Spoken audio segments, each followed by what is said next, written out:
Chapter 19. Attacked by the Fighting Trees. The next morning, Dorothy kissed the pretty green girl goodbye, and they all shook hands with the soldier with the green whiskers, who had walked with them as far as the gate. When the guardian of the gate saw them again, he wondered greatly that they could leave the beautiful city to get into new trouble. But he at once unlocked their spectacles, which he put back into the green box, and gave them many good wishes to carry with them. "You are now our ruler," he said to the Scarecrow, "so you must come back to us as soon as possible." "I certainly shall, if I am able," the Scarecrow replied, "but I must help Dorothy get home first." As Dorothy bade the good-natured guardian a last farewell, she said, "I have been very kindly treated in your lovely city, and everyone has been good to me. I am truly grateful. I don't know how to thank you." "Don't try, my dear," he answered. "We would like to keep you with us, but if it is your wish to return to Kansas, I hope you will find a way." He then opened the gate of the outer wall, and they walked forth and started upon their journey. The sun shone brightly as our friends turned their faces toward the land of the south. They were all in the best of spirits, and laughed and chatted together. Dorothy was once more filled with the hope of getting home, and the Scarecrow and the Tin Man were glad to be of use to her.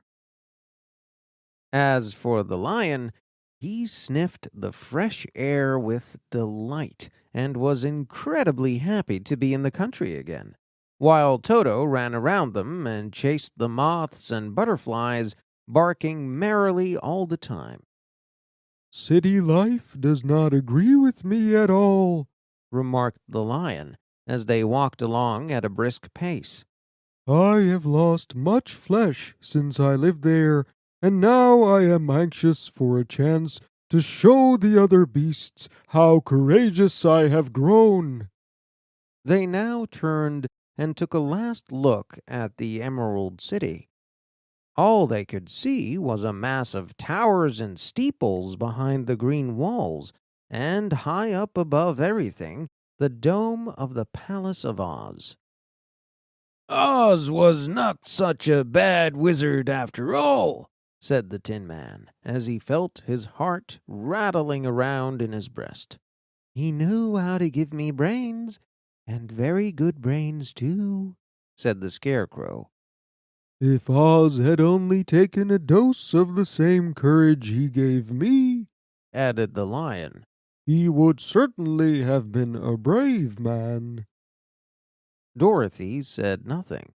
Oz had not kept the promise he made her, but he had done his best, so she forgave him.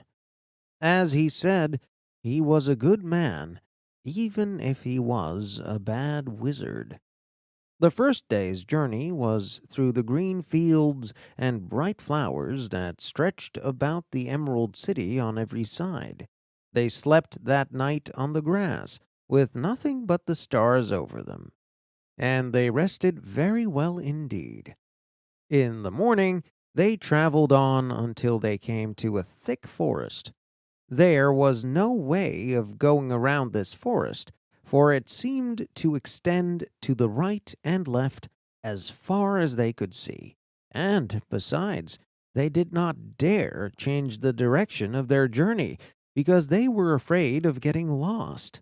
So they looked for the place where it would be easiest to get into the forest.